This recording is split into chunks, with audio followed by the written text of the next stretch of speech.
Welcome to today's webinar. This will be one of the most interactive and panel-driven webinars we've hosted all year.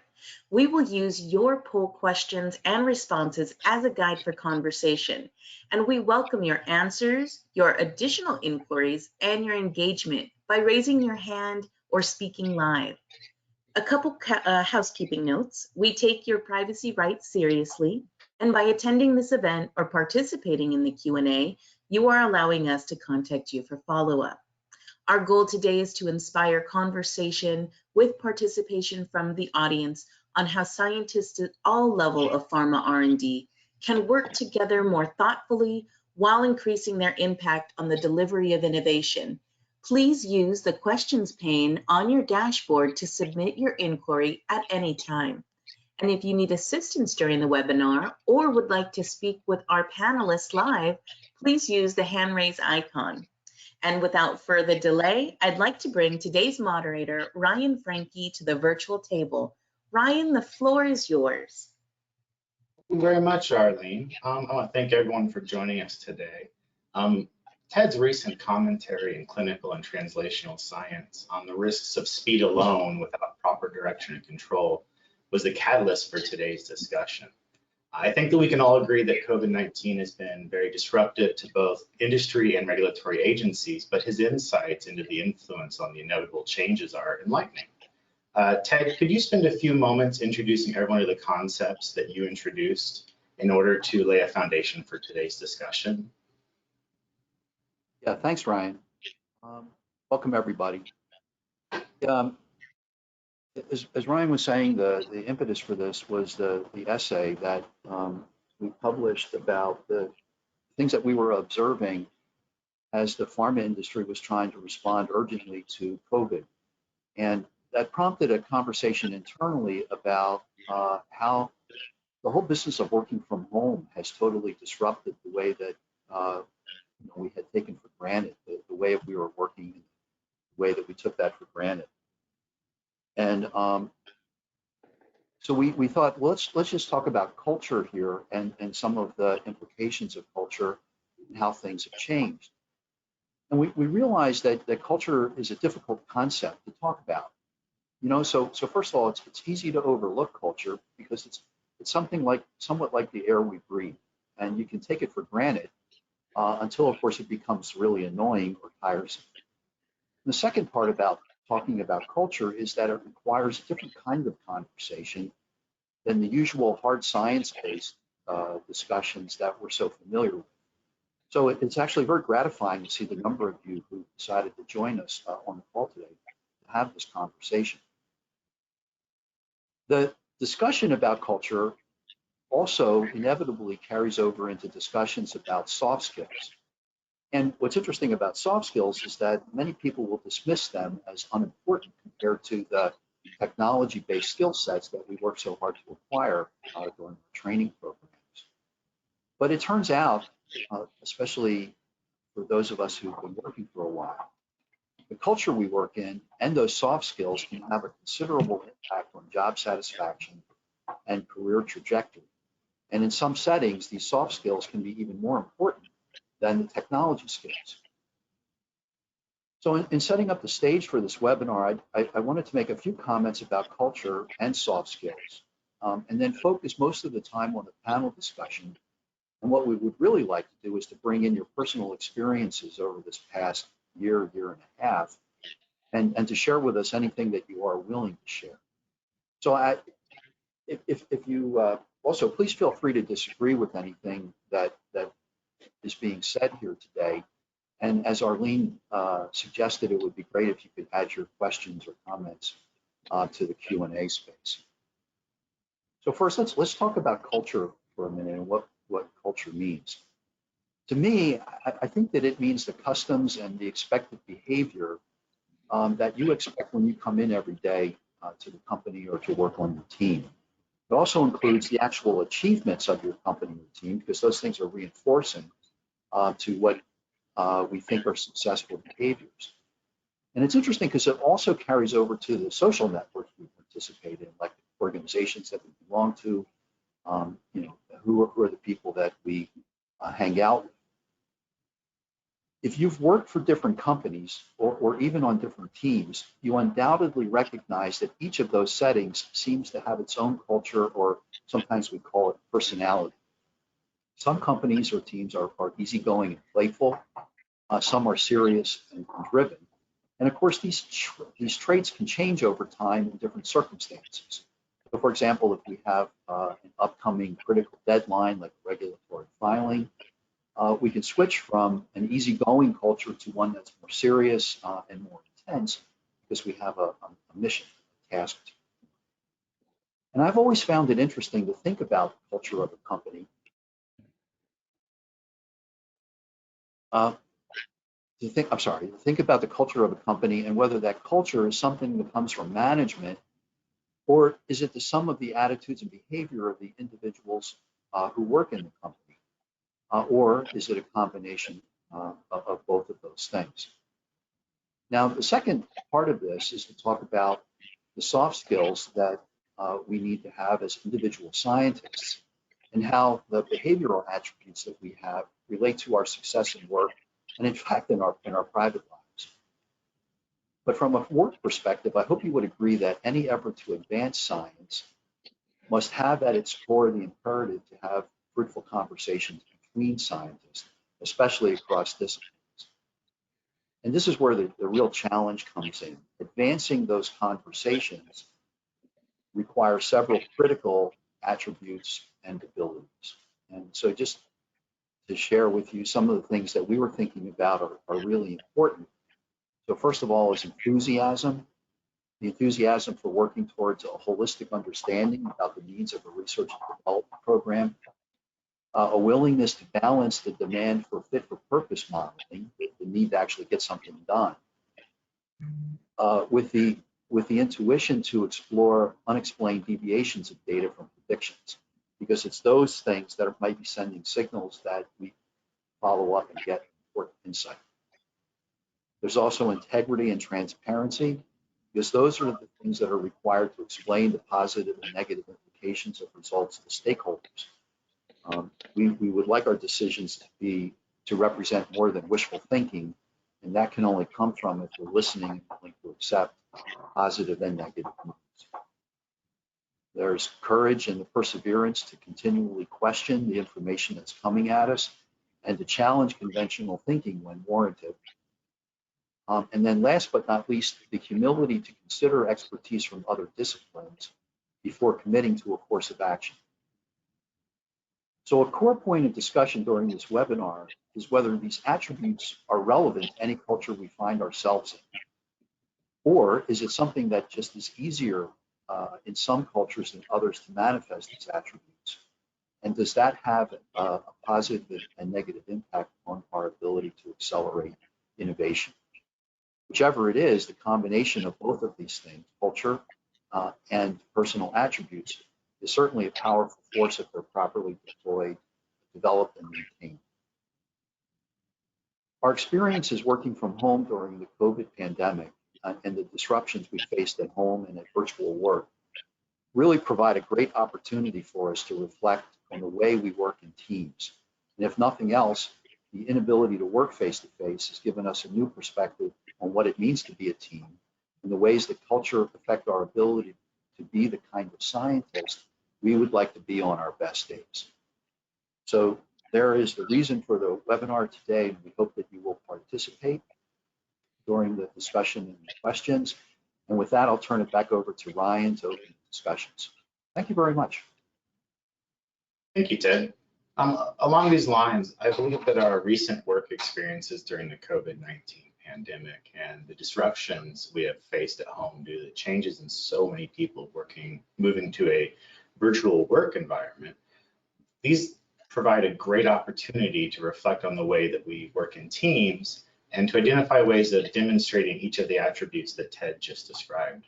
With these thoughts in mind, we are hoping to spark some discussion on how we can learn from our experiences to encourage and foster a culture of excellence, speed, and thoughtfulness.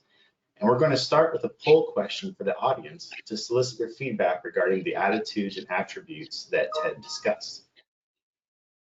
And so the question is, which of the attributes of teams and team members are most essential for project success?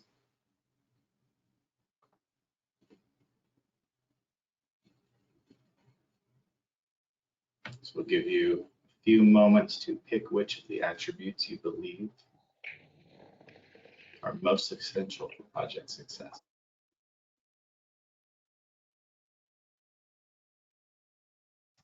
Ryan, we have lots of responses coming in, so we're going to extend this just a few more seconds here.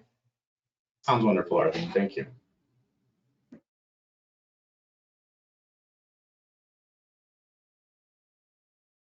All right, let's wrap it up and. Sure.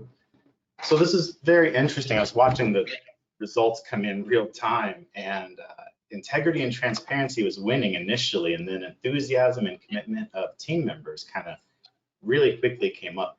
If you don't mind, Oksana, could you take a few moments to kind of talk about integrity in your perspective and experiences? Sure. Thanks, Ryan. So I would say let's look at the definition of the word integrity first. Integrity means the quality of being honest and having strong moral principles. So I personally strongly believe that integrity and transparency should be part of our core values, especially in an environment where it is so important to find the right balance between efficacy and safety. It can be profitable in the short term to charge ahead and just do the modeling and get things done and out the door. But it is another thing to recognize that something just doesn't seem right when we look at some results, and then to have the discipline to tease out the source of that sense of something amiss. So our willingness to surface previously unrecognized issues is vital to the success of drug development programs. And to admit and deal with mistakes when we find them is recognized by our clients as an important source of value that we bring to their development programs, as well as being transparent about unexpected findings. So we all can vote for that it is not a pleasant experience to discover something wrong. But it is in those moments where you need to decide whether you raise the concerns immediately and be transparent, and then do your best to address it properly, or whether you try to hide and dismiss that discovery. And the same is true for unexpected findings, right? So as we sometimes aren't prepared for example, if the safety profile looks worse than anticipated, or the efficacy not as good as we hoped for. So overall, we strive to provide the best and correct analysis possible in support of our clients. However, we are all humans, and mistakes, even when there are QC processes and reviews in place, can slip through the cracks. And we encourage each other to never ignore that nagging feeling of whether something is wrong, and always be transparent about it, whether that is mistakes or unexpected results, so that as a team, especially in very time-critical situations, we can look at it and resolve it together if necessary. Excellent, thank you. And since there was a tie between integrity and enthusiasm, Julie, do you think you could take a couple minutes to just kind of talk about your experiences and perspectives on enthusiasm and commitment of team members? Absolutely. Thank you, Ryan. Thank you. I think commitment of the team is absolutely an essential part of project success, because we all rely on each other to get the job done. No matter if it's a very simple project or a complex project, there's a lot of interfacing between the team members where we work together to achieve a common goal. And I think projects like that have so many moving parts that it's critical that each part is completed with high quality and in a timely manner. These interdependencies actually make the teamwork an important must. And in teams, we like to see enthusiasm, because I feel like it's a lot more fun to work with someone that's excited about their job than isn't. So that enthusiasm can actually lead to important scientific discussions, because people are interested in what the other people on the team are doing. So I think we can gain a lot of knowledge from each other by working together in a team environment like that. And I have personally enjoyed working with my teams over the past 20 years. And I think that it's led to a lot of really important scientific discoveries. Excellent, thank you very much. With time, I think we're going to move on to our next topic. Thank you very much for those perspectives on those attributes and attitudes. In recognizing the importance of speed in delivering on the mission of Pharma R&D, the even greater emphasis that's been placed on speed during the pandemic, are there examples of project success or peril that could be attributed to an interest in speed above all else? So along this lines, we have another poll question to get a pulse of where folks stand on this project. And so if you just take a moment to answer in the voting panel, have you been part of or witnessed teams where the interest in speed was a determining factor in project success? And we're going to set this up as a point counterpoint, point being that the project urgency serves as a useful forcing function and is critical for success. And a counterpoint, which is that processes exist for a reason, and that those, while inhibiting potential speed, have a useful function in success of a project. Thank you for those votes. They're starting to roll in.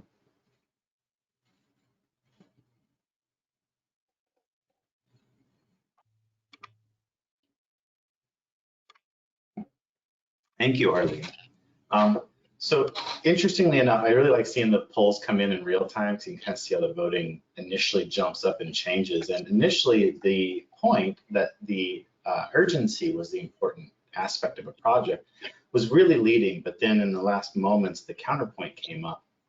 So along these lines, I'd like to ask Beth if you could comment and give kind of a perspective on the point side of the argument for the importance of speed for project success. Sure. Thank you, Ryan. Thank you. So if we think about the word speed in the context of need for urgency to develop a drug to meet an unmet medical need, an important example are the expedited programs that the FDA has established to support development and review of new drugs needed for the treatment of serious or life-threatening conditions. Some examples of these expedited programs include the Fast Track, Breakthrough Designation, and Priority Review programs. To save time, the pharma company sponsoring the drug can also participate in a rolling review process that allows them to submit modules of the submission over time rather than wait to provide one large submission.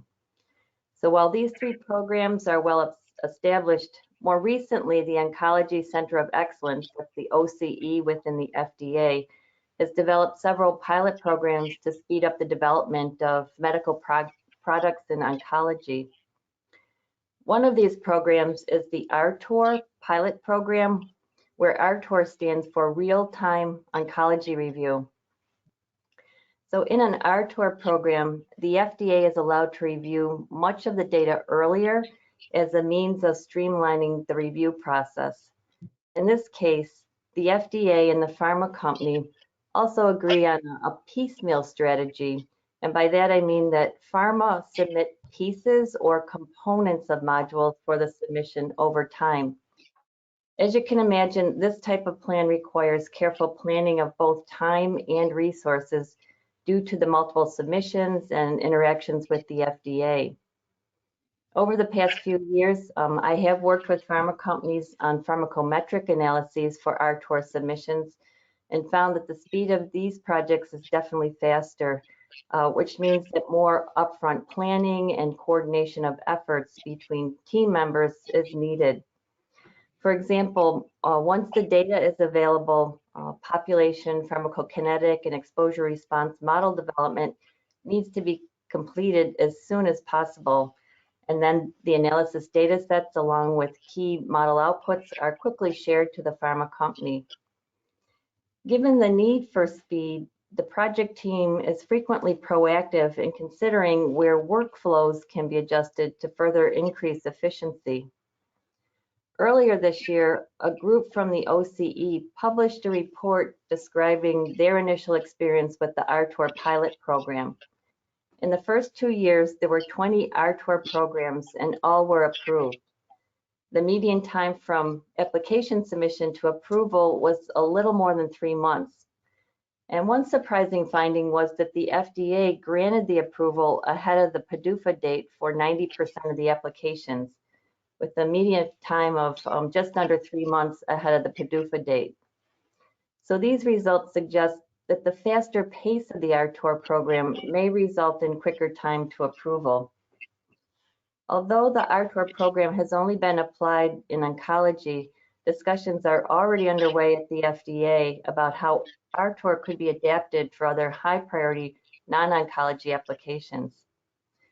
So bringing this back full circle to where we started, it seems that applying speed in a structured framework with careful coordination and good communication can lead to process efficiencies and may result in overall time savings.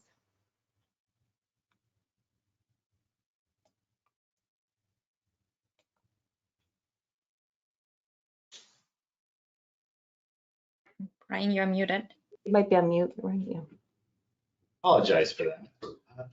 Thank you for the interesting quote. I think any drug sponsor in the world would be very happy to hear that they got an approval 3 months before a PDUFA date. So I think there's some definite benefits to having the speed. But I am going to ask Julie to kind of give a counterpoint to where the dangers of running ahead with speed above all else. Sure, Ryan, thank you. I've also worked on several RTOR programs where the timelines are accelerated in comparison to a normal program. And I have seen some issues that can come about in these situations when the timelines are even more tight than normal. I think we need to think about and plan ahead a lot more than in a normal situation where our processes are already sort of predefined and work really excellently in the normal environment in order to shave time off. But I think the biggest danger is making a mistake. Since the timelines are so compressed than we usually would have, and drug development really relies on this high quality deliverable so that we would want to implement extra safety checks and additional QC efforts on top of our normal processes in order to really ensure that we're maintaining that high quality deliverable. I think that would be one really important thing we would want to consider in these situations when the timelines are speeded up. Another thing that we should consider is in drug development, we typically deal with really complex scientific issues, which oftentimes need careful thought and consideration. Sometimes we need to look at the literature in order to get support for what we're seeing. And in these situations where speed is most important, we might miss a critical component of the analysis, which in turn could lead to regulatory questions, which then would cause not only a delay, but also more work to answer the questions. So I feel like speed is important, but we need to have a balance with the speed in order to ensure that we're still maintaining those high quality deliverables to ensure that the drug moves forward appropriately. Interesting. Thank you very much. I think that from both your perspectives, there's a lot of risk and reward in finding the balance there. Ted, were you about to say something? Yeah, if you don't mind, I wanted Absolutely. to make a comment. So, I was just thinking about the combination of the two poll questions that we've had so far, the one about what are the most important attributes, and then this business about speed is good or speed is possibly detrimental.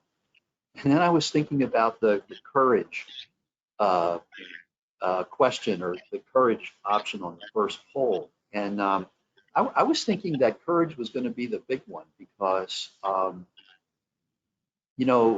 when you find things that you weren't expecting to find, because we've talked a lot about planning ahead and thinking forward, and when things don't go as well as you would like them, and Julie, just picking up on your point about you're really trying to plan ahead to make sure that you're anticipating things, there's a greater risk, and I think a greater need for courage in a situation where things are going quickly.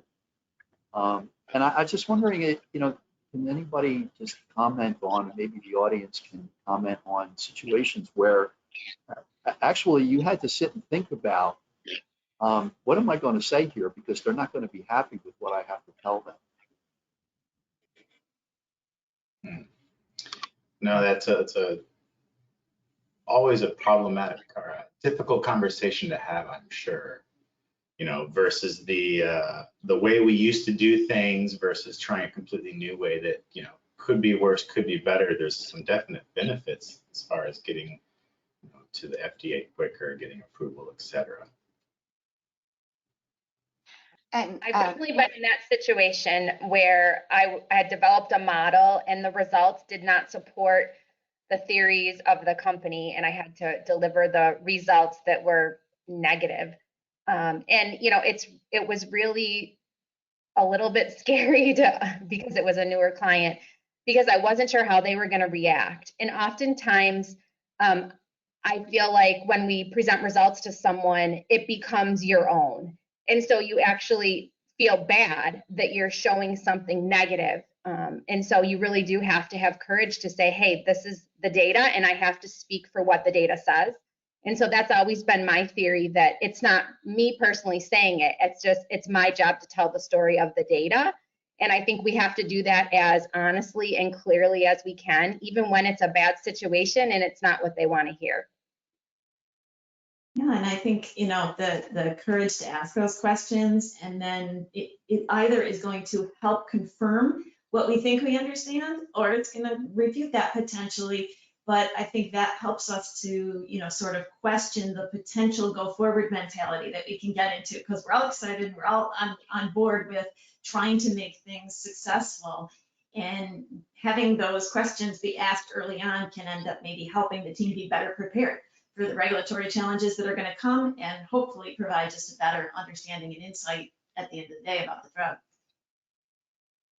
And you know, one other thing to add in that I've been thinking about is, with the pandemic, with the acceleration of a lot of the COVID-19 therapies, vaccines, et cetera, with a lot of us working virtually, speed above all else has the potential to become more of a norm than something that's, you know, aberrant, or, you know, that we only do in certain situations that we've had examples about. So it's something that we really need to start thinking about a little bit more.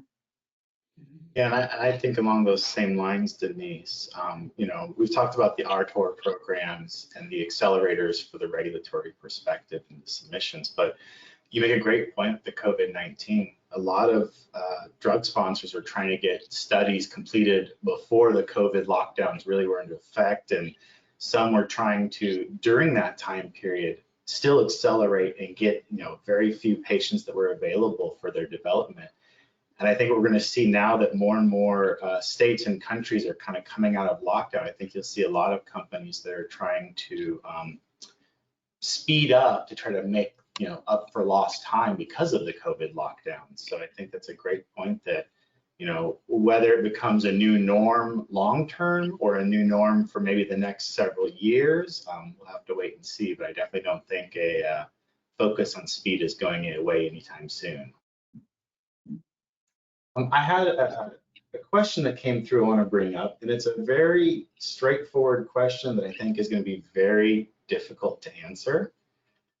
So someone came up and they asked, you know, a very straightforward question: what are some things that define a culture? And I assume from our conversation here that we're really talking about more of a corporate culture, R&D culture, as opposed to, you know, different geographical regions and cultures associated with that. Anyone like to try to answer this difficult question?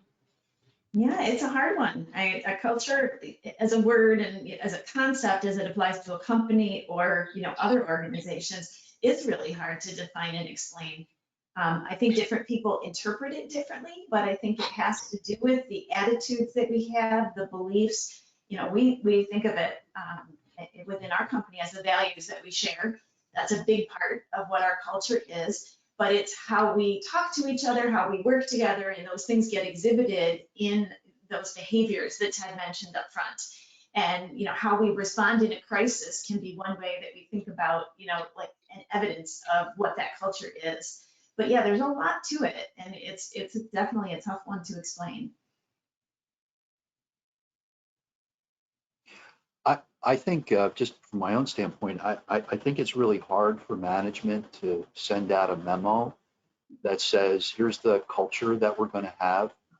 You know, I've seen companies try to do that, but really what it comes down to are the managers and the scientists themselves and how they treat one another. And it's so interesting to watch how different teams, even within the same company, can be so different in their functionality and dysfunction. And it's, I think personally, it comes down to who are the people that you look up to, how do they act, and how do you decide that you're going to emulate their behavior, in many cases, both positive and negative. So I think it's sort of a holistic thing that emerges whenever a group of people get together and decide they want to do something together. But I think it's all rooted in the kinds of behavioral attributes that people decide they want to emulate. And it's interesting too, because if you think about where you first get a sense of what the culture for R&D is going to be, it's in university-based training. So if you think back on the people who were most influential to you as you were going and training and your first jobs and all of that, I bet most of us can trace the kinds of scientists that we are back to influential individuals at that point in time in our life. You know, that's Ted, you bring up a great point. You know, I've been in those meetings where, you know, upper management comes in and tries to say, this is the culture. And I haven't seen that be very successful because, to your point, the culture seems driven a lot by the individual members and teams within the company, not necessarily, you know, culture is a reflection of the people, not necessarily what they're told it is.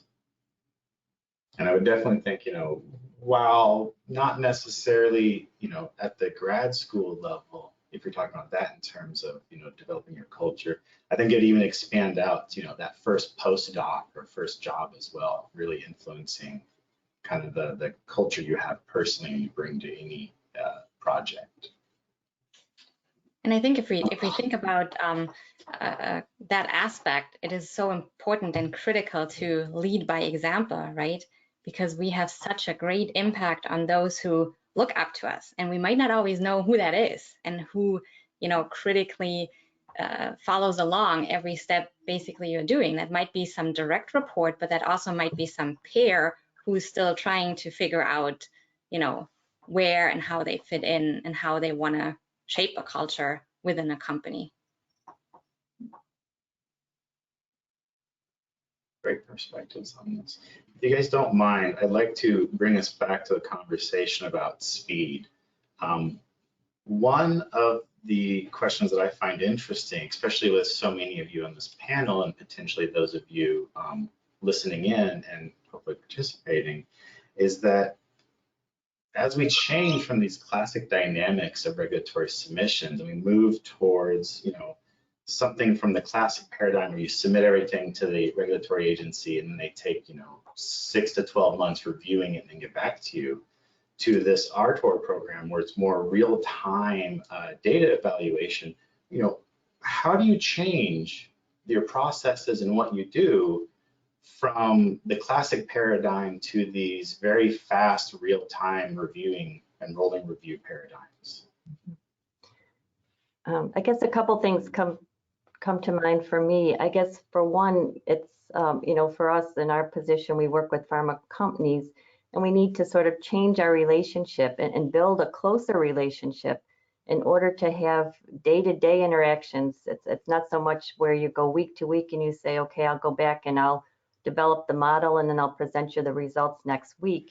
It's, you know, 24/7 sometimes, but it's rewarding because you learn more and you are better able to understand exactly what's going on. You have more information given to you and you start to work so much more collaboratively that it can be really helpful. The other point that didn't come up before would be, and it maybe goes back to something that Julie was saying, talking about, you know, too much speed could lead to mistakes and we really need to have more QC, more checking, more review. So certainly we're sort of saying, let's go faster, but let's do more in that same time. So I think we can improve processes, we can be more efficient in lots of ways, but ultimately we also have to sort of say we may need more resources, whether that's more people or we bring in some sort of tool that helps to support the process better. I think that's something that certainly can't be forgotten and is very important. I think to pick up on what Beth said, a couple of items there. I think the situation of needing to speed things up dramatically can really help us to focus on what it is that was our current process, right? Say, this is what we're typically doing, And maybe we look at it with a more critical eye now and say, maybe some of those things are nice to have and not need to have. Or we could do them better. We could, so simple exploratory plots that we do to look at the data. Maybe we had a list of 100 of those that we typically look at, and now we look at them and say, what are the key 50 that really are going to tell the story? Or how do we change those 50 to make them more informative and get rid of some of the extra, and that will just end up saving us some time. So I think that's, one direction that we can go. And then to pick up on Beth's point about the resources, I think that is what it is maybe an easy thing to reach for, but it is so important that when we have to cut things back and we're worried about trying to go too fast and making mistakes, making sure that we build in the resources to be checking and to have that peer review process is really critical. So along those same lines, we've talked about the RTOR programs, and there's also the Project Orbis, where drug sponsors can submit to multiple regulatory agencies around the world concurrently. And so I'm just curious if, with our participation in various projects, if there's a greater benefit to either RTOR or Orbis, or potential synergy of doing both of those programs concurrently.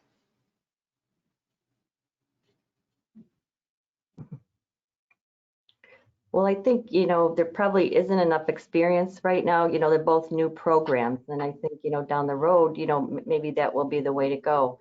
I mean, certainly a development program can be involved in multiple FDA programs. Right now, I think, though, the Orbis is only about, I believe, full submissions outside of the US. So RTOR right now is a US regulatory program. So, but who knows where that would go? Certainly with the development of Orbis, it certainly makes a lot of sense. And you can see where right now we may have multiple or many programs available to pick from, but maybe there's going to be some sort of merging of the best of all of these into sort of one unified program. That would be exciting to see happen. Mm-hmm. Interestingly, I think you have to also plan ahead for the questions to come in at the same time, right? So if you have results which are not as expected, and there are more questions from regulatory agencies, and you do submit to Orbis, you have potential for questions coming from various agencies. And the beauty of Orbis is that they see each other's questions and responses, which also may or may not be helpful in some cases, right? Because every reviewer has also their own viewpoint of how to assess and from what angle. And so when you then have to assess other reviewers' questions in addition, it's quite interesting. But you have to also plan for these questions to come in at a faster pace, I think, when we compare that to the past, where you submit by country and usually have a subsequent timeline, let's say, rather than under Orbis, you do that basically in parallel. And I think along the lines of, the international regulatory agencies, and you mentioned that different reviewers have different perspectives. I think that most people that have submitted around the world could even say that there are some differences in the focuses of regulatory agencies from one to another. Do they focus on efficacy or is it safety? And so I could definitely see using the Orbis program to submit to a wide variety of regulatory agencies. You're going to get more of the variety in the questions you get from different countries. Let's see. Looking at a question that came through. Oh, the other program mentioned apart from Orbis is RTOR. That's the real-time oncology review that Beth discussed earlier. And let's see, we'll move on. So one of the things that comes up is that, as we talked about extensively here, is that the culture of a company or even at the team level can have an effect on successful interdisciplinary collaboration. And what characteristics of culture are most important, and how does COVID-19 impact that? And what lessons can we take from our recent experiences of working from home specifically? And so we have a final poll question we're going to put up. that's really kind of asking about perspectives on working from home. And, for our audience members, do you think working from home is reasonable for project success? And this may be a loaded question depending on whether you're more of the employee level or the management level, but I think it'd be very interesting to see the answers that come through.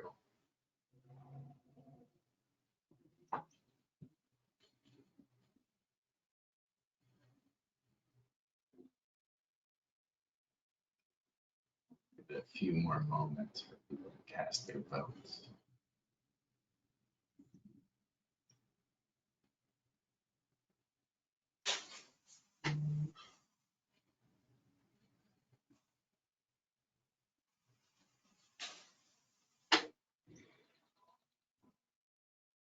And the results are live now, Ryan. Thank you. So when we set up the poll question, we kind of expected the majority of people would go with the truth lies somewhere in between. So this kind of comes out as expected. Interesting that only 11% thought that working from home was a wonderful thing and reasonable for project success. Jill, if you don't mind, could you give some comments on our experiences from working from home and how that has helped or hindered culture and collaboration? Yeah, absolutely. So as we talked about, culture and the intersection between culture and how we maintain it in this realm, it's an interesting topic and it's a difficult one. As we were navigating this internally at Cognigen, we definitely, polled our employees and just got to see where they were thinking about it. And there was quite a split, as this poll reflected within our folks as well, in terms of wanting to continue working from home and wanting to get back to the office, and those who are in that hybrid situation that everybody's talking about now and how we get there. I think, COVID-19 and our move to all work from home really stressed a lot of teams and team members who derive energy from working with other people. And a lot of us are in that boat. We always refer to ourselves as a very team-based environment and had teams that consisted of many people on a regular basis. So when we were all really abruptly cut off from seeing our friends at work, except on the screen, of course, and then simultaneously cut off from seeing everyone in our world, really, except for the people we live with, I think that just added to the difficulty for everybody and what we all were dealing with.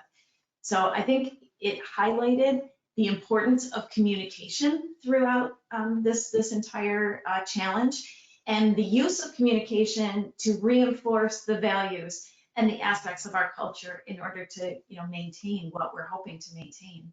So the need to have that open communication at first, at the beginning of the pandemic, was really just so that people knew what was going on and how we get things done now in this different kind of environment. And then over time, the challenge became more about staying connected and making sure that we don't lose some of the great other ancillary benefits we get from just knowing people and understanding how we work together. And then making sure everyone's okay and they all feel supported, because everybody is dealing with their own personal and family challenges throughout all of this as well. Another thing I just wanted to touch on is in our panel discussion that we had back at the beginning of March, we had our MIDD Plus conference, and we talked about the role of women in science. And we talked about some of the unique challenges that women have faced during this last year. And we absolutely know that that's true globally, as represented by the declining numbers of women in the workforce. And that's been talked about a lot in the press. And not to diminish in any way the challenges that men have faced, I think the blending together of our work and home lives in the very real way that's happened, and maybe blending is too soft a word, it's really kind of smashing or forcing together those two things, has been one of the biggest challenges that we've all dealt with. For women, as caregivers or primary caregivers in a lot of cases, without an ability to separate work from home lives for any portion of the day, we've had to come up with new ways to organize the day and still figure out how we can be productive in all areas of our lives. So I think some of those new techniques that we've developed and figured out how we work and balance people being around and then managing our time so that we can spend the time we need to with our families, I think all of those might still be applicable after COVID, with just sort of a new definition of that concept of work-life balance. Very well said. We've got a couple of hand raised. I And they kind of came up from when we were talking about processes, and earlier we were talking about processes of, the actual analysis, submissions, and our activity. But one of the questions that may come up, I think it's relevant to this, is you're trying to work from home, and those are also processes. So if you don't mind, let's see this one.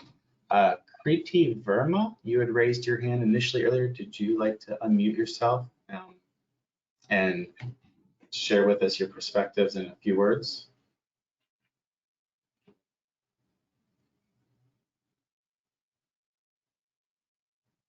Okay, so I'll go ahead and move on.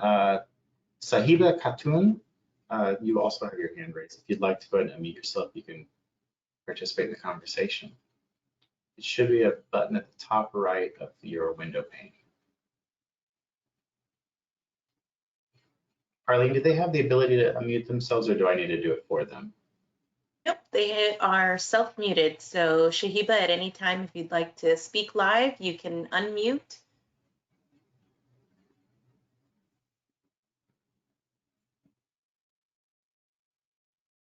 Maybe just a shy audience. Looks like she just unmuted, or he. There we go. Sorry.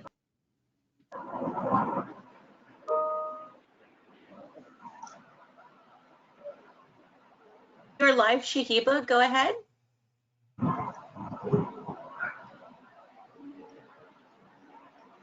I hear the sound from him, but I can't hear him.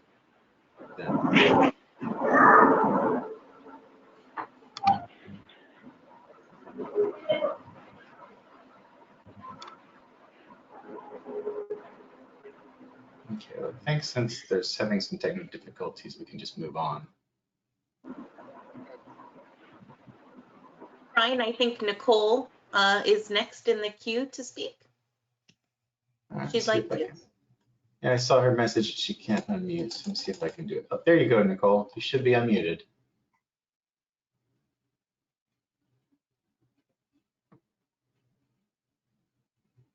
I'm not hearing her either. Oh, okay.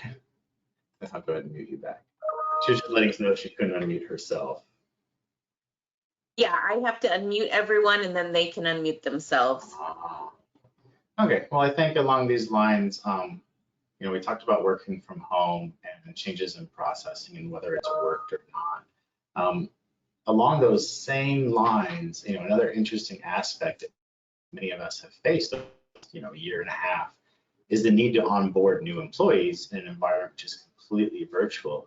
Many countries and states have completely forbidden going into the office and doing onboarding. So, how do you handle this in an environment like that? And along these lines, I'd ask Denise if you could make a couple of comments towards that. Absolutely, Brian. So a lot of conversation has happened in terms of virtual onboarding from the employer to the employee standpoint.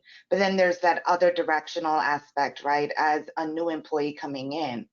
And we've talked a little bit about how characteristics of cultures, which characteristics are important and how they're affected with COVID-19.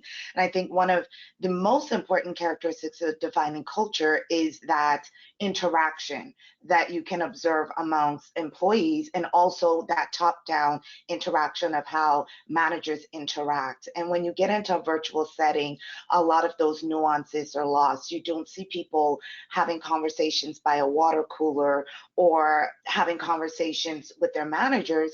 And so if you're coming in as a new person, you're trying to navigate a culture that you cannot fully define as easily in a virtual setting. And so I think that's definitely one of the huge challenges that we have to deal with.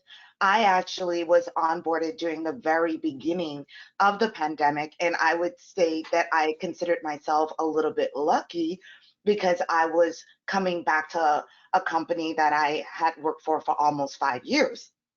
And so in my mind, originally I was supposed to come on site and interact with people for about a week. That all got canceled. And so you might assume that, well, you already knew the culture, and so it would have been a little bit easier for you.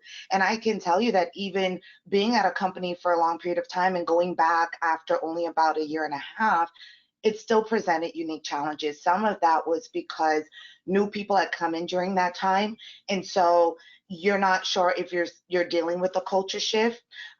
You have relationships that you've already formed with other people, and now you're trying to establish new relationships, and you're not having a lot of those face-to-face conversations and interactions. And so a lot of that from a personal side, an employee coming in on top of what employers are doing was, how do I find a way to fit in to this new culture?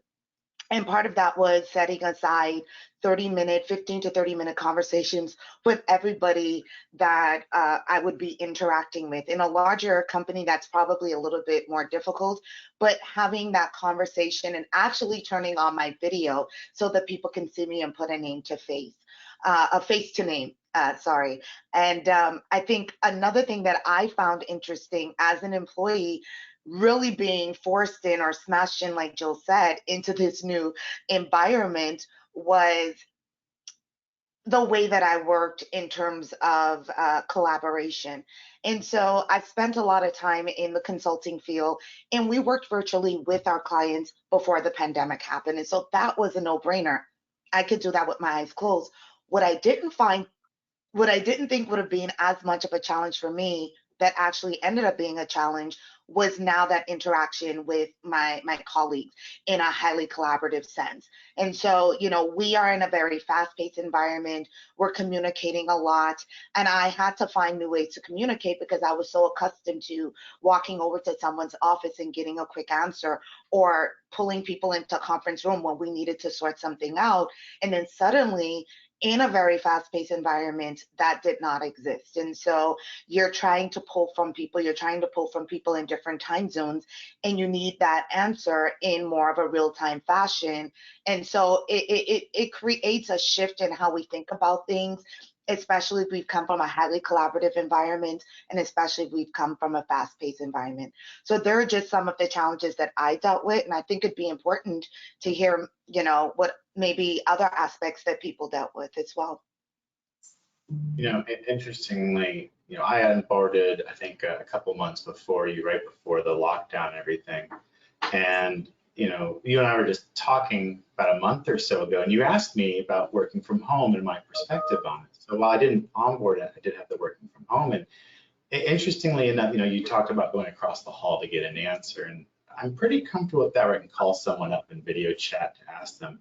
The one thing I miss a lot is not the direct getting of information, but just hanging out around the water cooler, if you will, and having a discussion about, your projects and, some issues you're having, because that perspective that someone else can bring that you're just not necessarily seeing because you're too close to it. I think it's something that I do miss a bit from the working from home. And there's ways of approaching that. We can have like a general, like a coffee hour or something where we can have a group discussion. But I think that, even that's a little difficult to get out that scientific conversation from people that aren't related to your project specifically.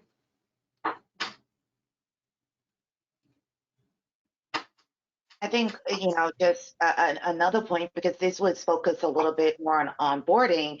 Well, one of the things that I've heard a lot of conversation and feedback from is the Zoom fatigue part of it, right? And we're like, oh, well, it's so easy and so comfortable. And someone likened it to having a conversation with somebody that's right in your face, right? And the amount of energy and effort that takes. And so one of the things that we maybe need to haven't been as mindful of is that I could probably do 4 hour meetings a day in person. You're seeing facial changes. You're not right in that person's face, versus 4 hours of Zoom meetings, and at the end of the day, feeling completely exhausted. So, If I may add a little bit from the other perspective, though, I think there's also an interesting positive change for those who have chosen to work from home before the pandemic. And I think we shouldn't, leave that out of the discussion of like, how this whole culture has changed and how people are integrated, who for various personal reasons or have chosen to work remotely before. And when they join in an organization where it is very heavily focused on the collaboration in the office, as coming in as somebody who chooses to work remotely, has its challenges. So I actually personally experienced very positive outcomes, because now all of a sudden everybody kind of sits in that same boat of you and kind of have that perspective of you. And so, tries to engage a little bit different. But I see, the challenges, what Denise says, and there is just that tiring, and even like the, conversations at the water cooler kind of thing. It's in that moment you need that, right? So if you have a coffee hour scheduled once a week on Tuesdays, that might not be when you have a question and say, hey, Ted, have you worked on that something similar before? Or have you dealt with somebody like that before, where you could get perspectives, which now you have to actively seek out those perspectives if you want to get them. I think your use of the phrase actively seeking it out, I think is perfect, because that's really the best way to overcome having that ability to have the water cooler conversations is, you have to reach out to that person and say, hey, you've worked on this type of analysis or this type of project before. Can I just talk to you for 15 minutes, pick your brain for something? Mm-hmm. So I want to thank all of you panelists and those of you online for taking the time to join us for this roundtable discussion. I hope these insights and concepts are something that we can all incorporate to bolster success. Ted, would you mind sharing any final thoughts or takeaways that you may have from today's conversation? Sure, thanks, Ryan. And also thanks everybody for their comments, and a really interesting discussion about how each of you have been dealing with these, let's call them trials and tribulations over the past year. This last poll was interesting to me, with the majority of people saying the truth lies somewhere in between. Working from home is great and working from home is not so great. The one thing I think I'd like to leave everybody with is that this business of the COVID pandemic has clearly disrupted a whole lot. And we're now starting to see, at least in the US, things starting to open up. And it's really interesting to think about what we've talked about here today and your own experiences, and really ask yourself the hard questions. What do I like about what was changed, and what don't I like? Because as we go back to work post-pandemic, it's going to be a really rare opportunity to say, these are the things I'm prepared to keep doing, these are the things that I'm not prepared to keep doing. And I think if we really did that with integrity and courage and humility, it would be potentially a really different pharma R&D culture going forward.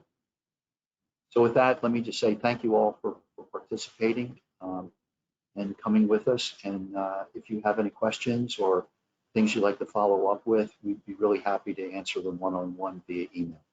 So thank you very much. Great. Thank you to the panel. Thank you to our moderator, Ryan, and thank you to the audience.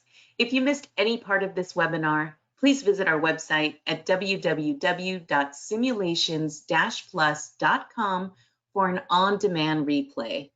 This does conclude our webinar for today, but we're always looking forward to continuing the conversation. So please check our events page for more webinars with our fantastic modeling and pharmacometric experts. Have a great day. Thank you.